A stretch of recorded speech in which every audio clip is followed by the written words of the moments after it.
This is Dueling Pistols, where history draws first and legends never die. No fluff, no filters, just raw stories of grit, blood, and legacy. Triggered by Black Flag. I don't know, man. It's a very outlandish story from my perspective, being attacked by wolves, but, you know. It happened during World War I. The Germans and the Russians had to take a ceasefire and cap a bunch of wolves because they were jacking them in the middle, but again, middle of winter, nothing to eat. Also, Siberia and North America are a little different. Different critters. Welcome back to the show. I am your host, Brian Call. And my co-host is my brother, Brent Call. How are you, Brent? I'm well, thank you. Good. So we are getting into the show right now. We're deep into Daniel Boone's life. We're coming toward the end of the book that we're going over. This book is called Boone, a biography written by Robert Morgan. And we just kind of left off with a wild chapter of Boone's life where he is most famous for. He's the adopted son of Blackfish. He's Chautawi. He helps the people of Boonesboro establish the fort and fight off 400 Indians and some of the British. And what does he get for all of his trouble? A court case. A court case. They wanted to court-martial him for being a traitor. That didn't go. That didn't stick, but it did bother Boone a lot. He never spoke to Calloway again, who, basically threw him under the bus. Calloway, 18 months later, gets killed by Indians. And so here we are resuming the story. Now, what kind of happens next, and I'm going to blow through a whole bunch of stuff because I'm not going to go into the details of it. It's a little bit tedious. But what happens is Boone sort of becomes a city man in a way, because as the settlers move to Kentucky and Kentucky starts to flourish and become a frontier, it's just a frontier outpost, then later it becomes a full-blown city. Well, as that happens, Boone becomes a legislator. He's kind of nominated to work in the county buildings or whatever. He is kind of a bit of a politician in that regard. He helps people get land. He walks around with the chain and he measures and plots and all that kind of stuff. And he has lots of financial problems and things don't go well. And the bottom line is Boone's not very good at city life and like, his personality just isn't suited for the sort of day-to-day monotony of civilian farming and building an empire in a city. In my mind, I'm seeing he feels just out of place. Yeah. I'm seeing Ryan Lampers trying to become like a courthouse guy. And he certainly is good because he's kind of good at anything he tries to a degree. Like he's kind of a jack of all trades, master of none, but at the same time, he doesn't follow through with a lot of things. So when he gets granted land, he doesn't follow through making sure he gets to keep that land with all the right paperwork. And then other people challenge his claims and things don't go well. And Boone just isn't interested in that stuff. He's a man of the wild. And just over and over, this is a recurring theme with Daniel Boone. And Rebecca, she married Boone. It seems that she just loves her husband and wants to be there. She supports him in his adventures. He's definitely well respected across the board. He's kind of a legend at this point. And some writers come in and start writing his story, stuff like that. But now we're in a pretty wild time, okay? It's still the Revolutionary War. It's coming to an end a little bit. This is 1780 right now. And so you still have the British fighting the colonials and, George Washington standing his ground and all this kind of stuff going down. At the same time, there's all the Indians and the raids, but yet people are getting settled. And so that's kind of where we're popping in here. It's a couple years after the section of the book we just read last time. Okay. So it says,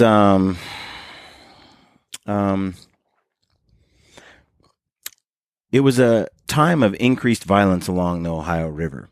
Once a keelboat came floating down the Ohio River with every person on it dead. Benjamin Allen remembered.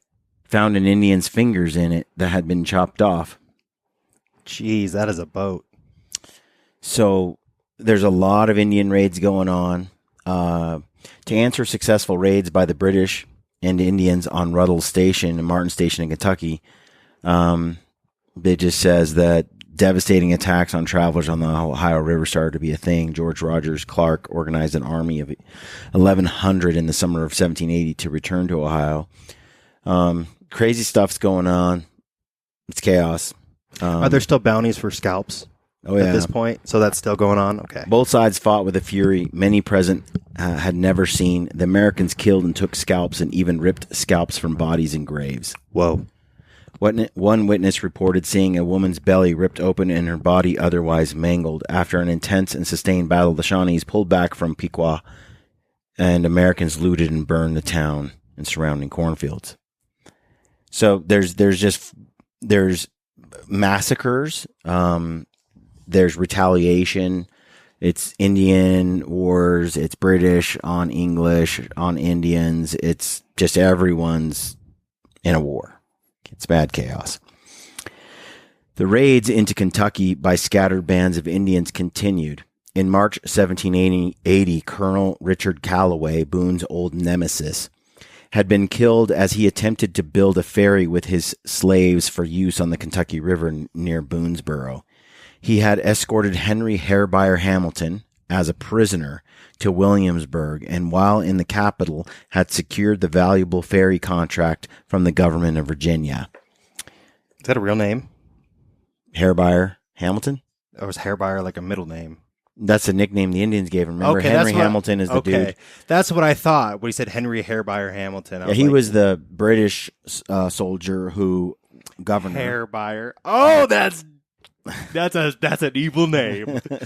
Yeah, far more insidious than I thought. Because they paid him. He was paying them to scalp, paying the Indians to scalp. Remember, this is why they took them all to Detroit, because when Boone got captured by Blackfish, the Indians adopted Boone and a bunch of others, but the rest they sold to Hamilton. Okay, and then Hamilton he basically you got $100 per person alive, or $50 for their scalp, right? So that's Harebuyer Hamilton. So the locals have no love for Hamilton after that bounty was extended. Now, he was very gracious to Boone. I remember at Boonesboro, he had written a letter that Blackfish gave him that said, look, we'll give you all your money, we'll give you lands, all you got to do is switch sides and be part of the British Army, you know. So anyway, that's what happened. Is Calloway escorted him to the heart of the colonial military and capital of government of Virginia in Williamsburg, and in the town of Boonesboro in the county of Kentucky, across the Kentucky River to land on the opposite shore. The price for a man, 3 shillings, and for a horse the same. So he was ferrying people back and forth. He was getting paid to be the ferry. He was the main guy. It says, the keeping of which last mentioned ferry and emoluments arising therefrom are hereby given to Richard Calloway. It's a piece of paper that says he gets to be the ferry, the main ferry guy. His body was scalped and disfigured, thrown into a sinkhole. Hunters at this time were attacked in the woods almost daily. So the Indians got him. That came out of left. I did not see that coming. Yeah, they just killed him. Wow. And he was thrown into a mud hole. Much of the lore about Boone's resourcefulness had its origins in this period. In one of the best known tales, Boone is growing tobacco at his new claim at Boone's Station. As Peck tells the story, at a short distance from his cabin, he had raised a small patch of tobacco to supply his neighbors, for Boone never used the filthy weed himself. The amount perhaps of 150 hills. Some have said that Rebecca smoked tobacco in a pipe. It is late summer, and he is hanging racks of tobacco leaves high in his barn to cure when 4 Shawnee warriors appear below. Yes, Boone, we have got you again, they say. We carry you off to Chillicothe this time. Boone greets them warmly and tells them how glad he is to see his Shawnee brothers again. High on the racks above above them, he grabs a great armful of dusty, drying tobacco and hurls it down into their faces below. Stunned and blinded, the Shawnees cough and stumble, wiping the stinging dust from their eyes as Boone jumps down and runs to his cabin for his rifle. The old man, in telling the story, imitated their gestures and tones of voices with great glee. Nathaniel Boone, talking with Lyman Draper years later, discounted the story, saying that neither his father nor his mother ever used tobacco in any form. Just let the story be. It was cool. And that was a story that he told, that according to the writer that Boone told. But his son, his youngest son, is like, I'm not buying. That summer of 1780, Boone and a large party of men hunted deer south of the Kentucky River. This is just going to give you some ideas of what, put you in this period, what life was like. So many settlers had poured into Kentucky that cloth was scarce. They needed the deer hides to make buckskin clothes. One evening by the campfire, Boone warned that he heard or sensed Indians nearby. He quietly directed his men to roll up some of the hides they had taken in blankets and arrange them around the campfire, then hide in the trees with their rifles. All night they waited, and near dawn shots were fired, thudding into the blankets. They made decoys. Smart. Then the Shawnees rushed into camp with their tomahawks and were killed or routed by the hidden hunters. The ambushers became the ambushed. You live by the sword, die by the sword. What's funny is how does Boone sense them? Exactly. Maybe Jeremiah Johnson. Look, it seems that there are men. Look, he lived to be like 86 or something. Calloway didn't. It's either Providence. There's the hand of God guiding him for a purpose, or I just hesitate to ever say luck because I'm definitely in the camp of Boone was divinely put in place, like many founders of the nation were. But if let's say you don't subscribe to that idea, okay. Was it luck? Yeah, still, even if you take that out of the equation, I'm still not going to say luck. So skill, he's gifted, naturally just gifted, so he could just sense or feel or smell, or like Jeremiah Johnson, that's the legend of him. He lives to be an old man too. I still don't like He lives to be an old man, and the stories about that dude, he should have died 1,000 times. He's a warrior among He's like Conan the Barbarian. Jeremiah Johnson is a freak. Yeah. He's a freak. Like and I think a lot of the stories are apocryphal legend type stories, but they so many stem from some. All of them though? Not all. What even if only half? Yeah. And just by virtue of where he was when he was there, he was under the constant threat of being killed.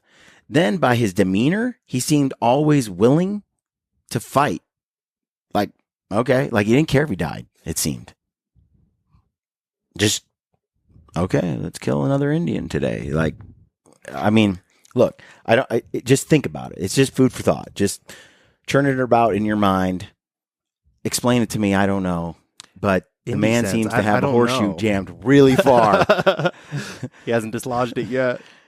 It says that so they needed the deer hides, right? Anyway, the ambushers become the ambushed. While hunting by himself on Slate Creek, Boone was fired upon, and he jumped into the nearest thicket and worked his way downstream into a canebrake. Holding his rifle aimed at an opening where he was sure the Indians would appear, he was taken aback to see two warriors emerge from the woods. If he shot one, he could be killed by the other before he could reload. Pondering what he might do, he waited until the Indians were in line, one behind the other. Taking careful aim, he killed one and wounded the other, who dropped his gun and fled. Boone took the better Indian rifle and threw the other away. Since Boone later claimed he was sure he had killed only one Indian in his life, this story is probably not true. Also, why would you throw away the lesser rifle? Like, why didn't you just take both? He picked but I'm saying, why would you throw away a rifle, period? The stories about Boone continued to multiply. Boone himself told anecdotes and created anecdotes that became the stuff of legend. But stories about some figures spread and grow, are repeated and multiplied as naturally as honeysuckle covers a road bank. It is a phenomenon well known in all cultures and times. The things most of us do are forgotten, however novel or exceptional they may seem at the time. But for some, their every act seems to generate a legend that thrives like a seed in rich soil.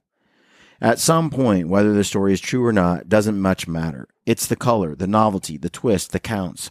The hero is mostly a name to which the deeds and exploits, qualities of character can be attached.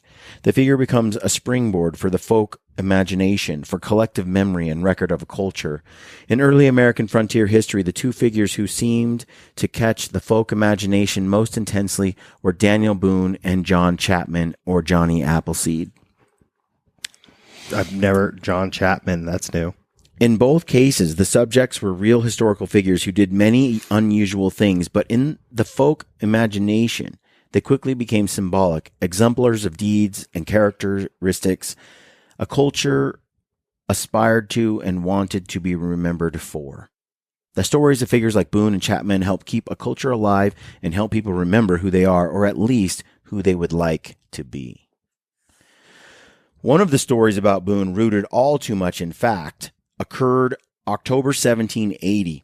Returning from Clark's raid into Ohio, Daniel and his younger brother Ned stopped to rest their horses loaded with game killed on the way home.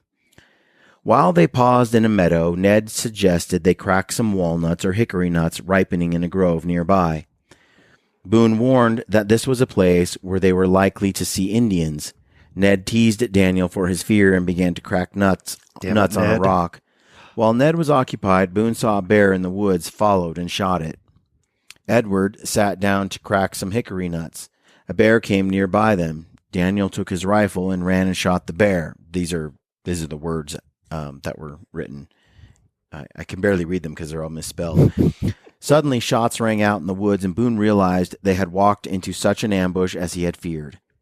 Looking back, he saw Shawnees gathered around Ned's body. "We have killed Daniel Boone," he heard one of the braves exclaim. The legend was that even Rebecca said Ned looked very much like Daniel. Boone had no choice but to run and hide in a canebrake. The Shawnees sent their dog into the cane for Boone, and he had to kill the dog and fade farther into the brake. Lying flat, he watched as the Shawnees found their dead dog, cursed the thicket, and turned away.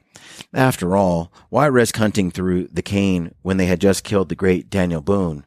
Running all night, Daniel reached Boone's station by morning and without pause organized a party to return to the scene of Ned's death. As they approached the nut trees, they saw a wildcat eating Ned's flesh. Daniel Bryan later said that Ned's head had been cut off by the Shawnees as evidence that they had really killed Daniel Boone, but it is more likely they just took his scalp. Boone and his men followed the trail of the Shawnees all the way to the Ohio River, but it was too late. The warriors had already crossed. On the way back to Boone's station, Daniel and his son Israel and a nephew-in-law named Peter Scholl stopped near the Blue Licks to kill game for Ned's widow, Martha, sister of Rebecca, and mother of 5 children. Ooh. With the death of Ned, Boone assumed an even larger responsibility as head of the extended family. His many obligations as provider and protector no doubt made it seem even more necessary to add the profits of locating and surveying land to his income as hunter and trapper and farmer. And to his already multiple tasks, as soon as added, he became the legislator for the area. He was elected to represent Kentucky in the Virginia legislature when the session was convened the next spring. Can you imagine, though, there's not much talk about your younger brother getting killed. It's just like they just run back, try to kill the Indians that killed him, and then they say goodbye and they move on. This is a more, I think, natural human state, to be frank. It's not normal how sheltered and protected humans are today. It's not normal. It's not normal for this much prosperity, and all throughout human history, as far as we know. Mm-hmm. Unless you're talking times like the city of Atlantis, times that are mythical. We don't know, but maybe the world was just this this evolved at one point, and we blew ourselves up, and it came back again. Like, who knows? But the point is, that's Joe. Yeah. The thing is, though, you're sitting here and you're like, throughout all time, through human history, death and loss of loved ones, things like this were just life. And they rolled through it with a sense of grace. They lost her husband, and she's like, but I had a damn good ride while he was here. And they move on, and they get things done, and they make do, and they mourn the loss, and then they move on. It's like, we are spoiled today. People talk about PTSD if they lose a loved one. They can't function the rest of their life. They feel that they got wronged because a parent died when they were young. It's like, we're so coddled and spoiled, and we're told too that we're entitled to like happiness. Like, you're entitled to everything you want, and if you're not getting it, it's a violation of your human rights. You know, it's just absolute insanity. People want to act like if you're not happy, then something is wrong. Well, if you're not happy, something is wrong. That's a sign that you need to change something. You know what I mean? Like, what I'm getting as being unhappy isn't like a bad thing. Right. I agree. And I think you shouldn't medicate it either. Like, if you're not happy, okay, it's your spirit telling you, bro, change. You got to fix yourself. You can do better. You can be better. Generally, it's your conscience. It's something in you saying, the state that I'm in isn't right. I can do better. Right? Happiness is also not the right term that you want to strive for as a human being. I think you want to strive for purpose, for meaning. Like, meaning is something far, and Viktor Frankl wrote Man's Search for Meaning when he was a survivor of Auschwitz and Nazi Germany. That book I've read it like 20 times. No, maybe more. It's just a skinny little book, and I just read it over and over and over again. And in that book, the point is, there was a degree of people who could derive meaning out of a meaninglessness existence. It was intrinsic. It was inside you. Meaning is derived based on you deciding how you're going to live and striving to be the best version of what you can be. Like, there's something in that. It's like you carry the cross and you do the hard thing to be the better person, to be the best version of you that you can be. That's a personal challenge. That's not you against anybody else. That's just you. And like they say, you can take away my freedom, but you can't take away my freedom of thought. You can handcuff me, but you can't take away my will. There's something profound in all of that. And so these people, they go through these things, and I feel that they had a better understanding of what it means to be human than we do today, and what to expect out of life. And they're definitely much more faith oriented. So they didn't look at this life as the end all be all. This was one part of a spiritual journey that transcended death. And as soon as this was over, there was another journey to be had. The Indians felt very much a spiritual sense in the same way. Like, once this is over, there's another journey ahead. Many cultures in human history have all felt a sense of something out there that's, what does C.S. Lewis call it? The yaw, the unknown, I guess. The feeling that there's something more than what we can in the material realm, I suppose, than all the material things in front of us. But it just blows my mind, because his brother died, and Martha, his sister of Rebecca, and she's a mother of 5 children, and so on, and everyone just dies, and you never know when that day's coming for you, and they just roll on. What, Brian? Let me pose a question to you. Yeah. Have you ever had a walnut so good that you would stop an Indian territory for? Look, I question that decision greatly. Yeah. I mean, you could get attacked by an Indian at any time, right? Like, at some point, you see this in war, right? Like, you could get hit by the Chinese at any moment, like in Afghanistan, whatever. You could get hit at all times. I think there comes a time where there is like battle fatigue or a situation where you get complacent about threat because you're just constantly living with threat. And you're like, at some point, I just want to live my damn life. Can I have a walnut, Daniel? Please? Like, seriously, can I have a walnut? And then you get shot. What I also love is this is why I also say, I love that quote. I forget where I heard it. Maybe it was Jack Carr, but the paranoid survive. That's like my mantra. That's what I tell my kids all the time. They like mock me because I'm like worried about them driving, getting out. How are they going to defend themselves? What's the buddy system? But I constantly am saying the paranoid survive. You can call me paranoid. You can call me over the top. You can call me overly cautious. And I'm saying, yeah, I'll take that. I need a shirt. It says paranoid. The paranoid survive.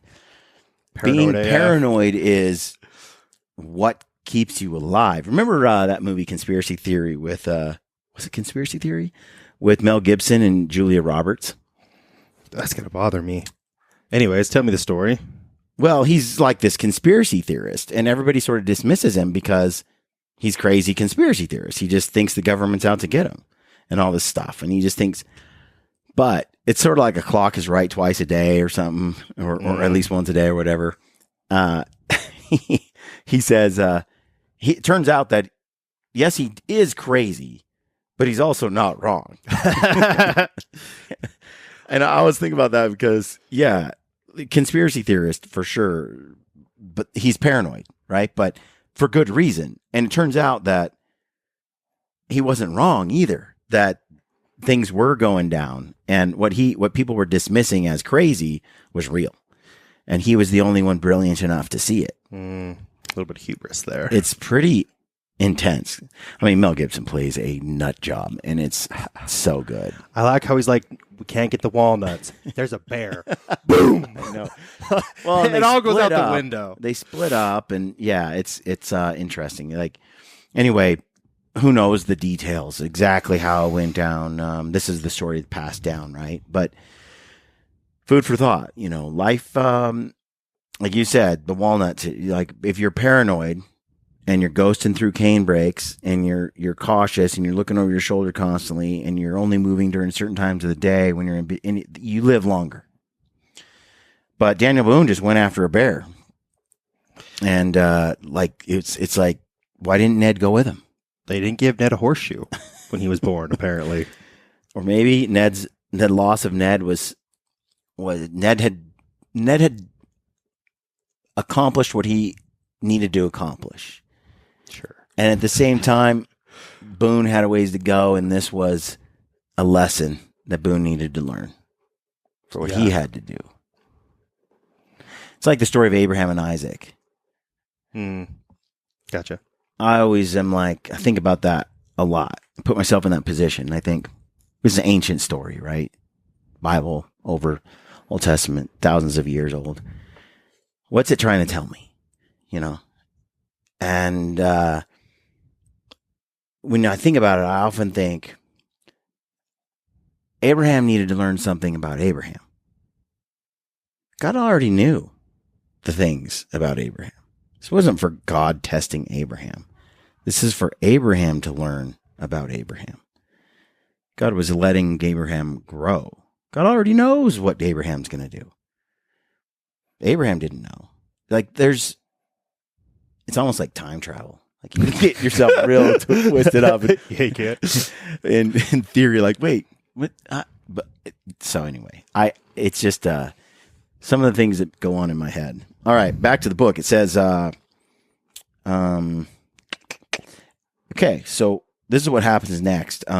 When the Virginia legislature met in Virginia, and he was the legislator, not colonial Williamsburg, they went to Richmond.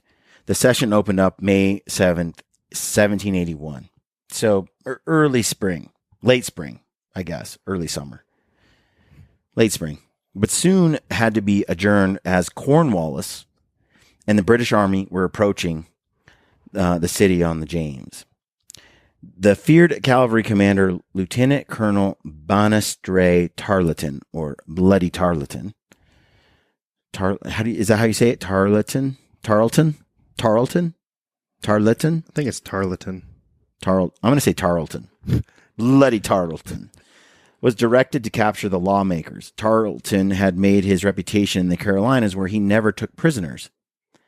Tarleton's quarter, the Over Mountain men, had shouted at Kings Mountain October 1780, meaning we won't take prisoners either. Okay, so he didn't take prisoners, so they started saying, yeah, we won't either. You start killing all our prisoners, we'll start killing all your prisoners. That's always a great move. An eye for an eye, Brian. I mean, what do you expect, Tarleton? That's what I'd do. I mean, I wouldn't want to. Mm-hmm. I'm not a big fan of, you have your nice people who are like, I mean, it's a tough one, right? I actually can't say that I'm not sure. I'm not sure. But there is a part of me that's so pissed off that you escalate like that, I escalate back. That's generally my rule. Mm-hmm. I match people. Because you go here, I go here. Otherwise, the adversary will just take. There's no consequences for their actions. Yeah, but then also you have a bunch of men who are 19, 22 years old who are just sucked into this war because leaders made them do it, in a sense, right? They're fighting for their country. They're not bad people, and they surrender. Should you murder them all? Like, that also seems terribly immoral to me. Tarleton's a bastard. As Tarleton and his dragoons approached Charlottesville, the legislators slipped away to the west. Boone and a friend from Kentucky, John Jouett, stayed behind to save some of the horses. Horses were much sought after by the invading army. As Boone and his friend rode away from Charlottesville on June 4, 1781, this is about a month later, after they had arrived, they were overtaken by a unit of dragoons. Dressed in his hunting clothes, Boone was not suspected of being a lawmaker and chatted several minutes with the commander, possibly Tarleton himself. When they came to a fork in the road, Jean Jouett, his buddy who stayed with him to get horses, hoping to get away from the British, thoughtlessly said, "Wait a minute, Captain Boone, and I'll go with you." And they were immediately arrested and put in prison. I would kick his teeth out. Because clearly you don't need them. Good Lord. Just shoot me next time. Some people are just here's the deal. There's people that, here's the deal. Lying is important. And don't let anyone tell you otherwise. At some point, you have to say, no, there are no Jews hiding in my basement. You have to be able to do that, okay? Yeah. And there are people that you just know you can lie to a cop right next to, and they're going to jump on it, and you know it. Yeah. And then you have other people you're like, please, just stay away from them. They can't handle this. Oh, it's true. I think, you have to be a dangerous person, and if you're a dangerous person, then you're capable of lying. Yeah. If you had to. Look, there was times in high school deceit, where depending on who I got caught with, I knew I was going to be able to get out of the situation, period, because I could lie my way out of it, depending on who was with me. Well, it looks like Boone was killing it with his hunting clothes on, doing it like whatever. Nailing it. Then John comes over and blows. First of all, why you call me Captain? Seriously, just dude. Boone. Boone was kept under arrest for a while with other local officials and then given a parole. One story is that he was locked in a coal house and passed the time by singing, as he had often done alone in the wilderness. Colonel William Preston wrote to John Floyd on June 17, 1781, from Fort Chiswell, Virginia, that Boone had been taken prisoner. In any case, Boone was let go in a few days, and there has been a good deal of speculation ever since about why he was released so quickly. His descendants said Boone had to swear an oath to never take up arms against the crown again. Detractors have pointed to the oath as yet another example of Boone's willingness to cooperate with the British when it suited him, evidence of his opportunistic, wishy-washy character. Others have suggested it was Rebecca's loyalist relatives who got Boone released so quickly. Nathan Boone, our best source for many aspects of Boone's life, merely said, quote, "My father was conveyed to the British camp and put into a coal house. He very probably explained his title of captain by referring to his old Dunmore commission. My father also may have pretended contentment and sung songs while confined." Just hanging out, having a good time. Yeah, just harmless. Yeah. Just a harmless singer. Just a woodsman.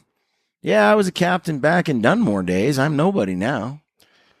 That was what, like a couple of years ago? They just liked him. And okay, it seems dude, like you ought to be able to sing. He's charming. I mean, he has to be. Oh, which is why so many people liked him. Charisma, bro. He's charismatic. Someone hearing the story in the 19th century would have thought of Paul and Silas, described in Acts 16:25, as jailed for preaching and singing hymns in chains until an earthquake shook down the jail and freed them. Boone was reimbursed for his trouble and attendance of the legislature 2,900 pounds of tobacco. Dang. That was not by the British. That was That's just a lot of by tobacco. the colonial side. By June of 1781, Lord Cornwallis's campaign was beginning to fall apart. Morale was low in the British Corps, and he was running out of men and supplies. The British were in no condition to take more prisoners. The oath was probably understood as a mere formality on both sides.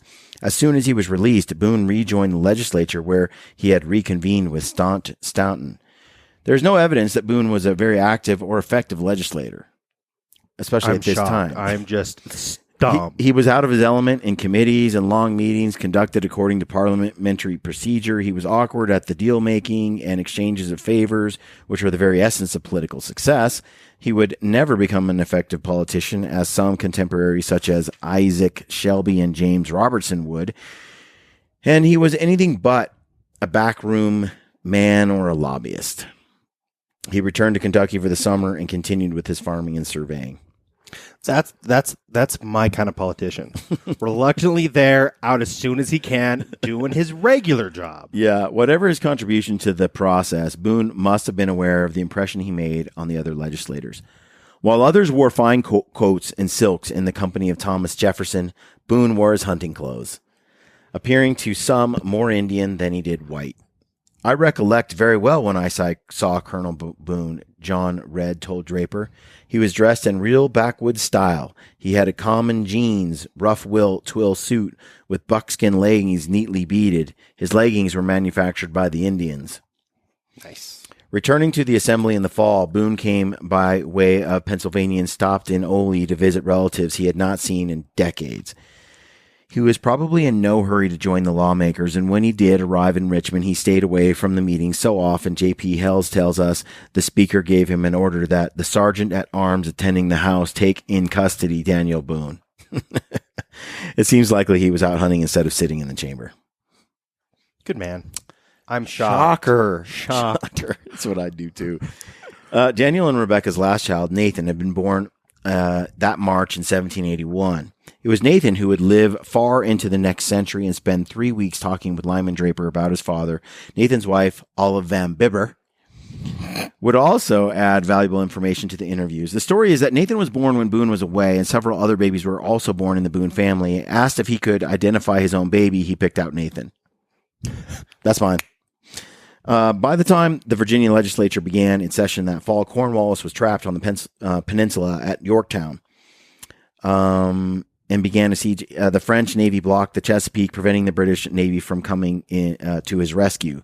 Cornwallis surrendered his forces on October 1781. The main campaign of the Revolution was over, but there would be continued action in the South and New England and bloody fighting in the West, especially in Kentucky, before the treaty was signed in 1783.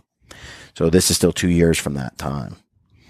Apparently defeated in the former colonies on the Atlantic, the British had no intention of giving up their claims to the interior, the Ohio Valley, and forts such as Detroit. They still controlled Canada and could send their forces south across the Great Lakes anytime they chose. And they still had powerful Indian allies in the Shawnees and Mingos and Delawares and Wyandots in the region. The war in the West was far from over. In fact, 1782 proved to be Kentucky's year of blood, one of the deadliest in frontier history. The violence in the Ohio Valley escalated early in the year and never let up. In March, a party of Pennsylvania militia crossed the Ohio in retaliation for Indian raids and attacked the Moravian Indian settlements of Gnaddenhutton, Salem, and Schonbrunn, killing 90 to 100 unarmed men, women, and children. 100 unarmed men, women, and children. Those Indians had been converted by the Moravians and were pacifists. Colonel David Williamson led the raid, and one explanation for the brutality was that he and his men saw an Indian woman wearing a dress that had belonged to a white woman killed in an earlier Indian attack. As Neil O. Hammond describes the event, on March 5, 1782, Williamson and volunteers from Pennsylvania rounded up most of the missionary Indians in the area and confined them in some buildings. The next day, the mission Indians were taken out 3 at a time and executed with mallets or clubs. 29 men, 27 women, and 34 children were murdered. After those at Gnaddenhutton, which means huts of mercy, were killed, more Indians were brought from the village of Salem and executed. The massacre at Gnaddenhutton was one of the worst atrocities of the Revolutionary era and set off a new round of retaliatory raids from the Ohio tribes. Within days, an army of Wyandots attacked Estill's station in Kentucky and captured a girl and the slave named Monk Estill. They killed the girl in front of the stockade and took Monk prisoner. Monk Estill is a well-known figure in early Kentucky history. When the Estill family first came to Kentucky, they lived at Boonesboro. And Boone knew James Estill and his family, a monk there. James Estill, Monk's owner, was away when the kidnapping occurred, but as soon as he returned, he organized a party of 18 men to pursue the Wyandots. The posse caught up with the Indians at Little Mountain on March 22nd, 1782, and fought an intense battle that lasted for 2 hours. Monk shouted to his owner that 25 Indians opposed the whites. Estill split his force into 3 groups to complicate the attack. He and 6 others were killed and 7 wounded. Estill died? No, his owner. Oh. James Estill died. Monk Estill, who's the black slave, did not die. He and 6 others were killed. Approximately 17 Wyandots were killed. Monk escaped during the battle and carried a wounded man all the way back to Estill's station 25 miles away. For his valor, he was freed by the Estill family and lived a long life, noted for his orchards, and later his son became a well-known Baptist preacher. His son, Jerry, was the first African-American born in Kentucky. And Estill was the first freed slave in Kentucky. Yeah, it says in here, Monk Estill was very likely the first black man, free black man in Kentucky. One of 4,000 African Americans estimated by Filson to reside in Kentucky in 1784. Crazy. It says that in June of 1782, another American militia returned to Ohio to avenge the many Indian attacks across the Ohio River, led by Colonel William Crawford, who had worked as a scout and surveyor for George Washington. And the force of 500 was lured deeper into the interior and defeated by the Indians on the upper Sandusky River. It says that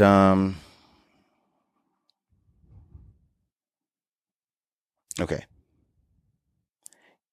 In June of 1782, another American militia returned to Ohio to avenge the many Indian attacks across the Ohio River, led by Colonel William Crawford, who had worked as a scout and surveyor for George Washington. The force of 500 was lured deeper into the interior and defeated by the Indians on the upper Sandusky River. That's 500 soldiers taken by the Indians. That had to be a lot of Indians. Yeah, how do they get it? Does it say how many Indians there are? It doesn't. They were defeated by the Indians, though, on the upper Sandusky River. So Colonel William Crawford, well, I mean, that's a lot of soldiers, dude. I don't know what happened. Crawford was taken prisoner and tortured along with a surgeon named Dr. Knight. Crawford, Dr. Knight, and 8 other prisoners were taken to Half Kingstown on the upper Sandusky on June 10, 1782.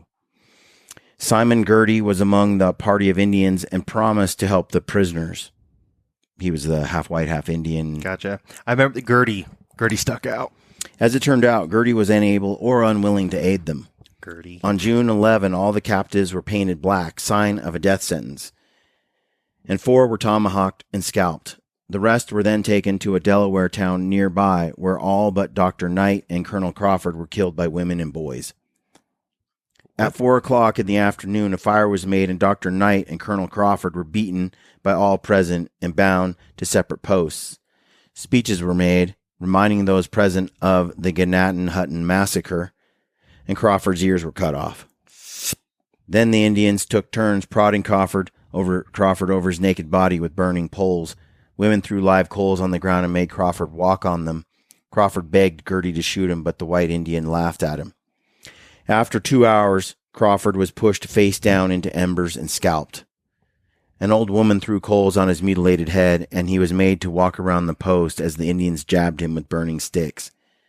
Dr. Knight was taken away, but later reports said that after Crawford was unconscious and could not be revived for more torture, he was roasted over the fire.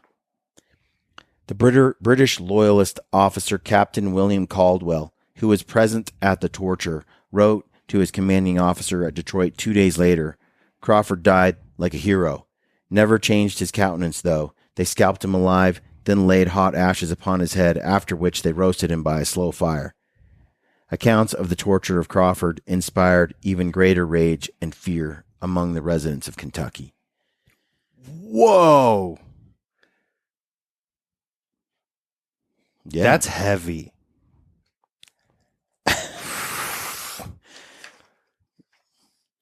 The fury of the Indian attacks increased, and with experience, the raids were conducted with added cunning. In August 1782, a small party of Indians attacked Hoy's station and captured 2 boys. It was a diversionary raid to draw the militia away, while the main force of Indians made their attack elsewhere. Captain Holder and a company followed the party with the kidnapped boys and were defeated on August 14, losing 4 men. How many times are these suckers going to fall for this? Meanwhile, Boone was organizing a force from Fayette County. Holder's group returned and reported their losses, and Boone realized things had taken a very serious turn. There you go. Jeez. I'm not a fan of torture. Not really. That's where I kind of tap out on stories or movies and books. I'm not a fan of that. I just can't. There's just nothing in me. I don't like seeing it. Don't like thinking about it. Well, these things that's like real life, you know. I mean, that's how it goes. It's pretty crazy. Yeah, it's pretty crazy.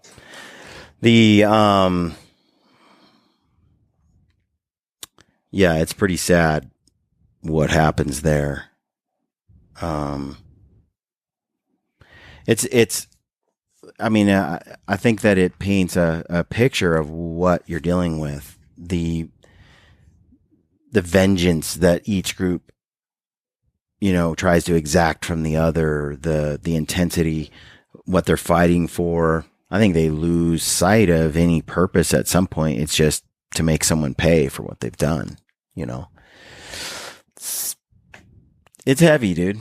It's heavy. I mean, what they did to Crawford, I can only imagine the pain, torture, misery, whatever is going through this thing. I mean, the other one's killed by women and boys, and they're pissed. They're pissed. What happened? I don't know the story there. It's a lot of soldiers to just lose to Indians. It also feels like, I guess we did kind of jump forward a couple of years, but that the hate and the malice greatly escalated. Oh, for sure. You're talking about, it's a combination of factors, right? It's a bloodshed war region right now. You got the British doing dirty deeds. You got the colonial, the settlers, and then you have the different Indian tribes, and they're all going at each other. Yeah, and it's hit a bloody stage of just vengeance. And because when he grew up, he was kind of friends with the Indians, and then they kind of played tricks on each other, and like there were some violence and stuff still They in there, but it was adopted him still and so on. Yeah. just like a few years ago. Yeah, 2 years It's back. great, 2 years. Yeah, you're talking things go south pretty quick as everything escalates. But think about it. The whites had murdered 100 pacifist Indians that were missionaries. For why? They were mad, And at they other executed Indians. them with clubs. Yeah, Like they couldn't even firing squad. Like like a club. Really? That to me it's just brutality.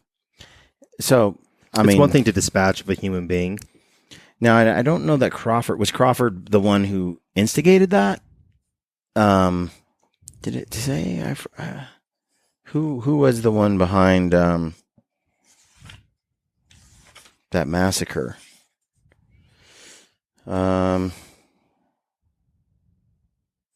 Williamson and volunteers from Pennsylvania rounded up the Indians. Colonel David Williamson. So was he British or English or a settler? I think he had to be a one of the colonial. Yeah. The British at the time were in cahoots with the Indians, generally speaking. Found this picture of this dude who got scalped when he was a kid. Oh, yeah, you saw me showing that picture. It's wild. Yeah, dude. It's wild. I'll throw this picture up for those that are watching, but it's horrific. Dude got scalped when he was a kid and survived. Watch your head. Dude, what cracks me up is like some dudes never say die when it comes to hair on their head. Yeah. Like, yeah. give it up, bro. Like, But, back then it was an awful lot of work to try to keep it shaved. You look like Frankenstein anyway, because you put a hat on, cowboy hat. yeah, then you take the cowboy hat off and people scream. You don't take the cowboy hat off. Ever. That's the rule. Yeah. Ever. That thing is glued on the top, bro. Or if you just want to scare people, you just take it off and drink your whiskey. That's true, dude. If some dude came up to the bar, took his hat off, and that was there, Yeah. moving seats away. Okay, I'm not sitting next to him, not saying howdy do. That's right. That's right. I remember that. I got my teeth knocked out in a basketball game, intramural basketball game in college. These front two. Mm-hmm. Knocked them right out. And they're fake. This one right here and here. And it took about a couple of weeks before I got them totally fixed. They had to run around like that. All I had to do was smile at people. People just moved out of the way. They just looked at you and they're like, yeah, that guy's trouble. That guy's dangerous. That guy's a threat. There's something not good about this guy. All you had to do is look at people with crazy eyes and give them a smile, and they moved out of the way. That could be in your car, just out the window, like anywhere you wanted. So it definitely, there's some things that just speak to you as a human. Anyway, I hope you're enjoying the show, folks. Don't forget, if you like the show, you can help us out just by sharing it with your friends. Like and subscribe to the channel. Leave a comment in the video section. Leave us a review wherever you listen to your podcasts. All that. It's all helpful. It's all good. We appreciate it. Thanks for tuning in, and we'll catch you on the next one. All right, folks. I hope you're enjoying the Dueling Pistols podcast. If you like it, do us a favor and share it with a friend. Help us get this thing to grow a little bit bigger. Tell your dad, your mom, your brother, your sister, your buddy, your uncle. Go to your contacts, grandpa. hit select all, send. Just sell it. Just share it with a friend of yours, somebody, and help us spread the word about the show. Thanks for supporting us. We'll catch you on the next episode.